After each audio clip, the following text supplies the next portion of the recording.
Buenas tardes, buenas noches, buenos días, según corresponda, donde me estén escuchando en este momento.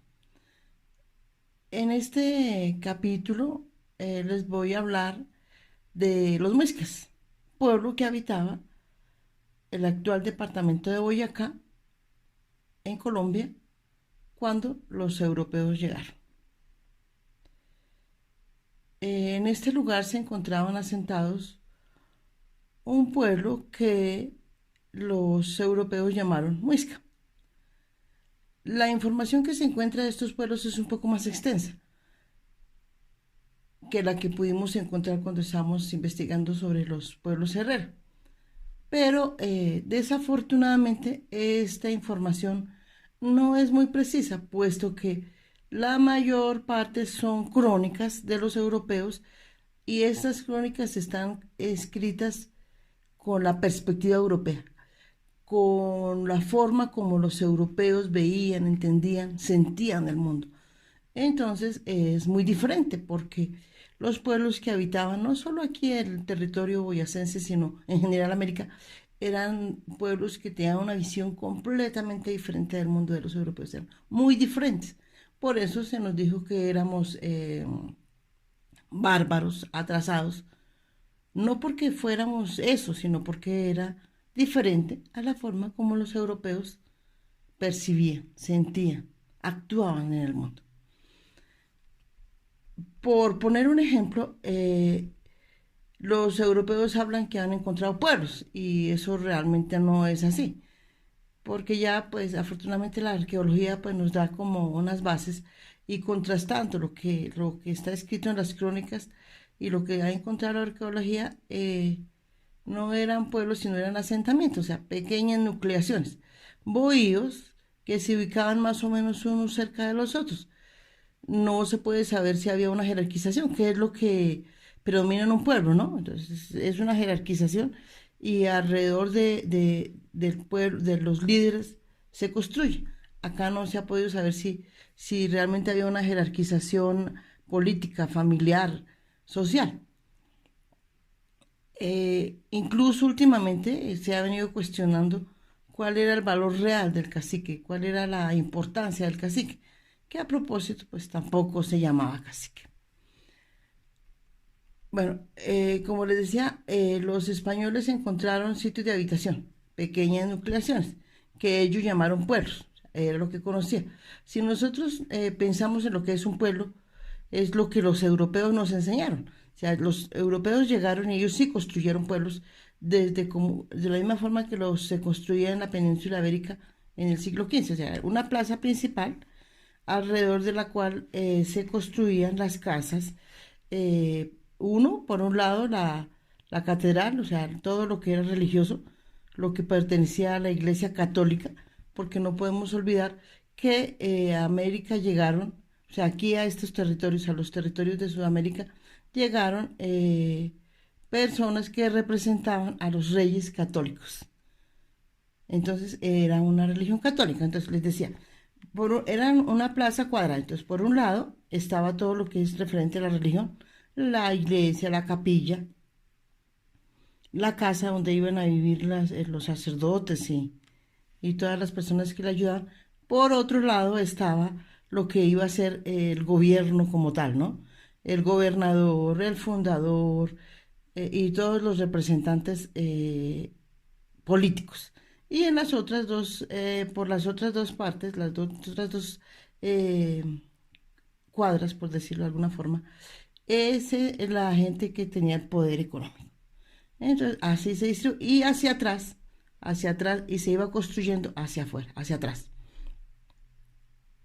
Eso es lo que, los pueblos que conocemos aquí en Boyacá.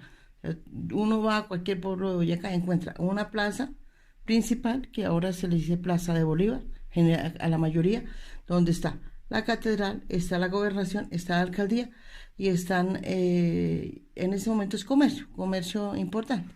Así se distribuyó porque así era la forma como se construía en Europa.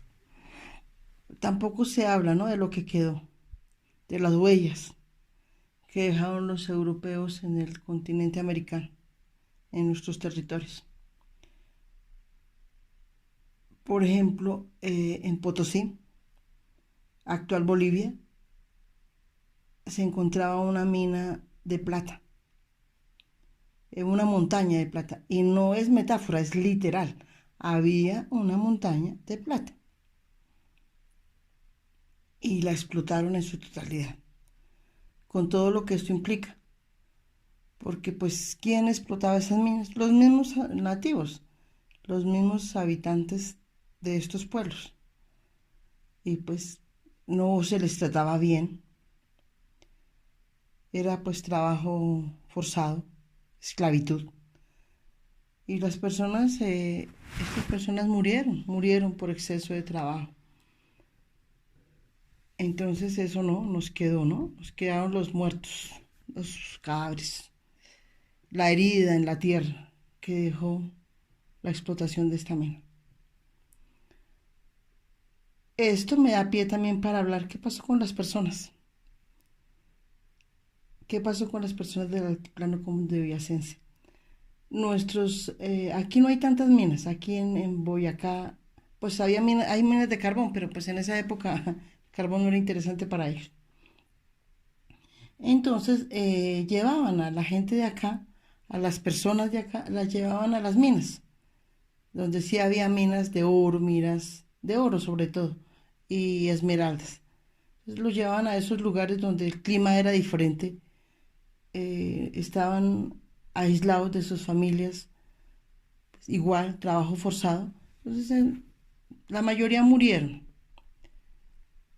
Y pues otra cosa que también afectó y diezmó terriblemente a la población en América en general. América, eso sí fue desde Norteamérica hasta la Patagonia. Fueron las enfermedades. Los europeos portaban enfermedades como la gripa, la viruela, para que nuestros pueblos no estaban preparados para eso. Entonces, ellos a muchos lugares llegaba antes la enfermedad que el mismo español o el mismo europeo. Y ellos lo sabían, lo supieron, identificaron eso. Saliéndonos un poco de nuestro sitio de investigación en Norteamérica, allá llegaron fue los ingleses. Los ingleses le regalaban a los pueblos, por ejemplo, los navajos, mantas contaminadas con viruela. Y así mataban a la gente. Entonces también existió como esas armas biológicas desde esa época, ¿no? Otra cosa terrible, terrible, era el uso de los perros. Eran perros que habían preparado para cazar y cazaban humanos. Y los perros les ponían collares como con púas. Entonces, y no les daban de comer. Cuando alguna persona escapaba, soltaban los perros. Y los perros los cazaban, los mataban y se los comían. Entonces, el que quedaba vivo sentía miedo, porque estaba esclavizado, porque se enfermaba, porque lo mataban. Entonces, nuestros pueblos optaron por la gente que sobrevivió, por empezar a adaptar, ¿no? Adaptarse a la nueva situación. Olvidaron su religión, olvidaron sus costumbres, su forma de vestir, su idioma, empezaron a hablar español, empezaron a practicar la religión católica. Una de las exigencias que hacían los europeos para que uno se mantuviera vivo era bautizarse. Entonces ellos se bautizaron, se cambiaron su nombre. Eso pasó con nuestras personas. A las pocas que sobrevivieron, las redujeron en resguardos.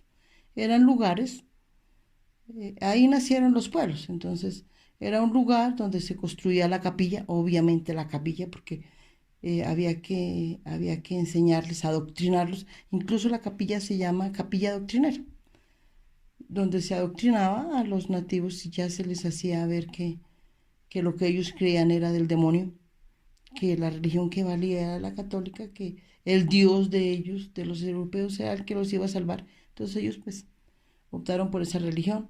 Los redujeron a los resguardos, como les decía, y ahí vivían. Entonces estaba la capilla, estaba el lugar donde vivía el encomendero, que era la persona a la que era como el que mandaba, por decir de alguna forma, el actual alcalde. No era alcalde, estoy dando haciendo como una especie de analogía.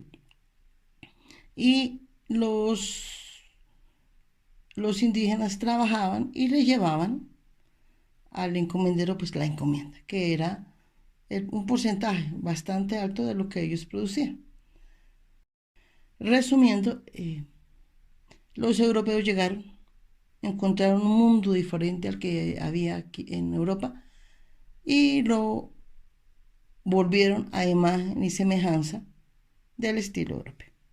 Tanto el territorio, las viviendas, las personas, todo quedó al estilo europeo. Los occidentalizamos, lo que decimos ahorita, occidentalizarlos. Y bueno, nosotros como cultura prehispánica desaparecimos. Al próximo capítulo les voy a hablar de los cercados, que era la forma como ellos distribuían su espacio aquí en Tunja. Pero bueno, habían 10 cercados. Eso lo hablaremos en el próximo capítulo. Sean felices, tengan bonitos días. Nos escucharemos en una próxima oportunidad.